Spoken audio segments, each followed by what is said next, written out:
ازيكم عاملين ايه؟ بما ان انا مش عارف اصور فيديوهات بسبب ان انا مش مظبط نومي خالص الفتره دي، فقلت اعمل فيديو عن النوم.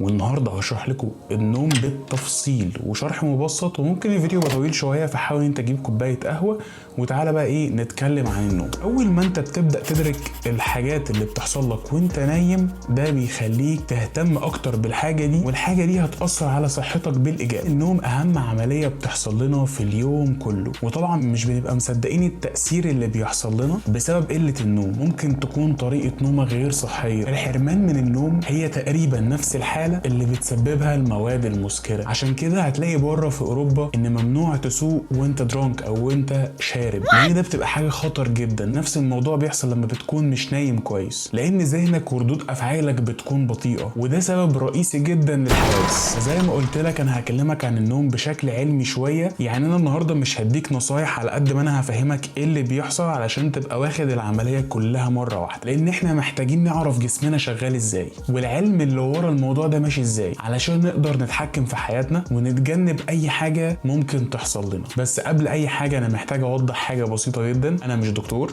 ولا متخصص، بس عشان انا مريت بمشاكل النوم دي، او خلينا نقول ان نومي كان وحش لفتره طويله، قعدت ادور واجيب ريسيرشز ورا الحاجات دي كلها لحد ما وصلت للمعلومات اللي هقولها لك دي دلوقتي. والحاجات دي انا سالت فيها دكاتره برضو صحابي علشان خاطر اتاكد من صحه المعلومات دي، وان المعلومات اللي بقولها لك دي تكون فعلا سليم 100%، ان انت تقدر تستخدمها فيما بعد. والحاجه الثانيه اللي عايز انوه عليها ان النوم مش علم ثابت. يعني معلوماتنا كلها او كل العلم اللي جاي بتبقى تجارب العلماء عملوها على ناس صحيين، وان العلم دايما بيكون فيه حاجات متجدده على طول، وممكن نظريه تيجي تلغي الكلام اللي انا بقوله ده دلوقتي في اي لحظه، او حتى تعدل عليه. وده علم صعب قوي، بس في حد ادنى للمعرفه نقدر نشتغل بيها. وزي ما هقول لك دلوقتي، هو النوم 5 مراحل. في ناس بتقول 4، في ناس بتقول 5، وهتاخدوا بالكم ان في مراحل متشابهه، زي مثلا المرحله الاولى والثانيه والثالثه والرابعه. وفي اخر مرحله من النوم بنسميها حركه العين السريعه، ودي بقى بتبقى مرحله الاحلام. وزي ما انا هقول لك دلوقتي، دوره النوم بتتكون من ساعه ونص، يعني 90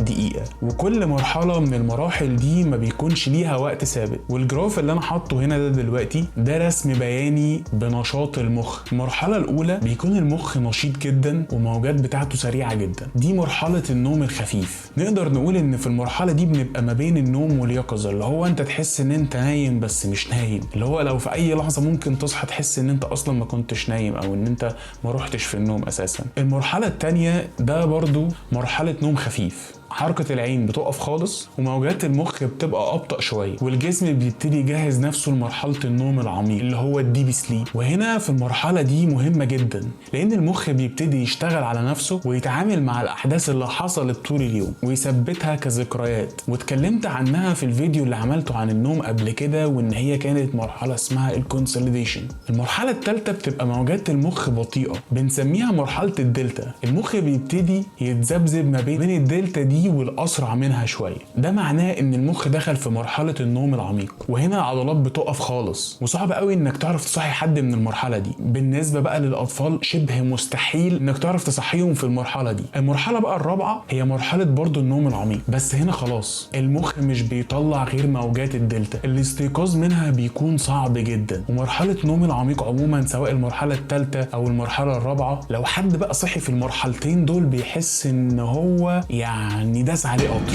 دي بقى اهم مراحل النوم، لان المرحله دي بيبدا بقى الجهاز المناعي يريكفر، وبرده بيبدا افراز احلى هرمون بالنسبه لي، هرمون الجروث هرمون، او اللي هو الجي اتش، هرمون النمو، واللي هو مهم جدا للاطفال والكبار برده، لان ده بيعيد بناء الخلايا المتضرره في الجسم كله، مش مجرد الياف عضليه بيصلحها او حاجه، ده بيظبط لك جسمك كله حرفيا. وبيبدا زي ما قلت لك ان الجهاز المناعي يرمم نفسه من المجهود واضرار اليوم اللي جت عليه كلها. علشان كده قلت لك في اول الفيديو ان لازم تكون جوده نومك عاليه، بمعنى ان انت توصل للمرحله دي وتستفيد منها وتاخد دوره النوم كلها كامله، لان انت لو ما نمتش كويس الجهاز المناعي مش هيعرف يرمم نفسه، وبالتالي ممكن تصاب باي امراض لا قدر الله، سواء بقى برد سواء اي حاجه. وفي المرحله دي كمان المخ بقى بيبدا يثبت المعلومات اللي هو خدها طول اليوم ويعملها كذكريات، ويبدا بقى يحط تاني مجال ان يبقى في معلومات تانية يقدر ياخدها بكره. المرحله الاخيره بقى وهي مرحله الار اي ام، او مرحله حركه حركه العين السريعه.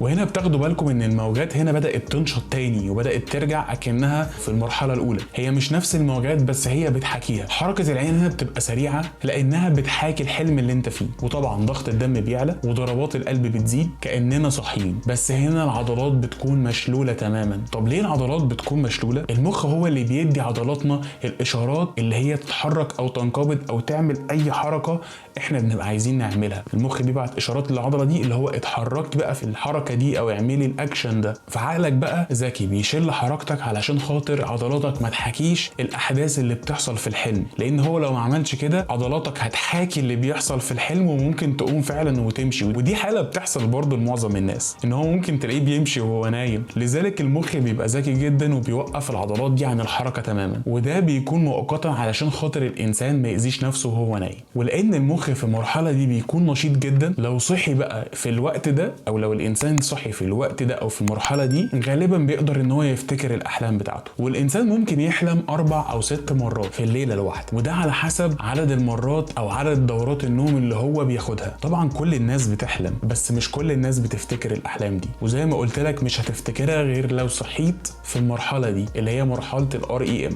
فاحنا اول ما بنبدا بندخل في المرحله الاولى ثم الثانيه والثالثه والرابعه والخامسه، ولما بنيجي نخرج منها ما بنخرجش على اول واحده تاني، لا احنا بنخرج منها بشكل عكسي، من الرابعه للثالثه للثانيه للاولى. قبل ما بنبتدي دوره نوم جديده بنقضي وقت في الREM اللي هي مرحلة الأحلام. طيب جسمنا بيستفيد ازاي؟ جسمنا بيستفيد لما بياخد دورة النوم دي كلها كاملة على بعض. كل مرحلة من دول بتستغرق دقايق، لكن الرقم مش ثابت زي ما قلت لك، وده طبعا بيتحدد بناء على حسب الفئة العمرية وبيختلف برضو من انسان لانسان. يعني مثلا الاطفال نص وقتهم في مرحلة الديب سليب والنص التاني في بقية المراحل، على عكس الكبار نص وقتهم في مرحلة النوم الخفيف والباقي بيتوزع على كل المراحل ما بين الREM وبقية مراحل النوم. وكل ما بتكبر كل ما بتقضي وقت اقل في مرحلة الديب سليب. علشان كده بنقول لما بنوصل لسن ال40 هرمون النمو بيبتدي يقل هو وهرمون التست. فعلشان كده حاول انت تعمل لايك وسبسكرايب علشان خاطر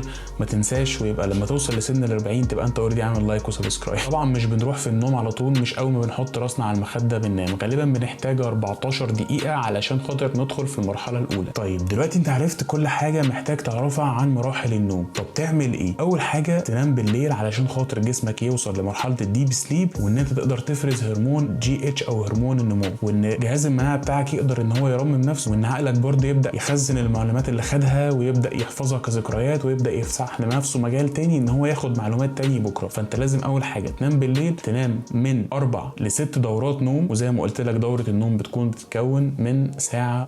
يعني انت لما تيجي تنام هتنام مثلا 6 ساعات دول 4 دورات نوم، 5 دول 7.5 ساعات، 9 ساعات دول 6 دورات نوم، وهكذا. يعني 1.5 ساعة فيما ضعفها علشان خاطر توصل لدوره نوم كامله، وان جسمك يستفيد، وان ما تخرجش في اي مرحله من المرحله الثالثه او الرابعه علشان دول يعني اسوأ حاجه ممكن تعملها في نفسك ان تخرج في المرحلتين دول. وبكده اكون كفرت النوم واكون فهمتك ايه اللي بيحصل. نعمل فيديو تاني اقول لك ازاي تطبق الكلام ده وبس. لو عجبك الفيديو ما تنساش تعمل لايك وسبسكرايب، واشوفك ان شاء الله الفيديو اللي جاي. سلام.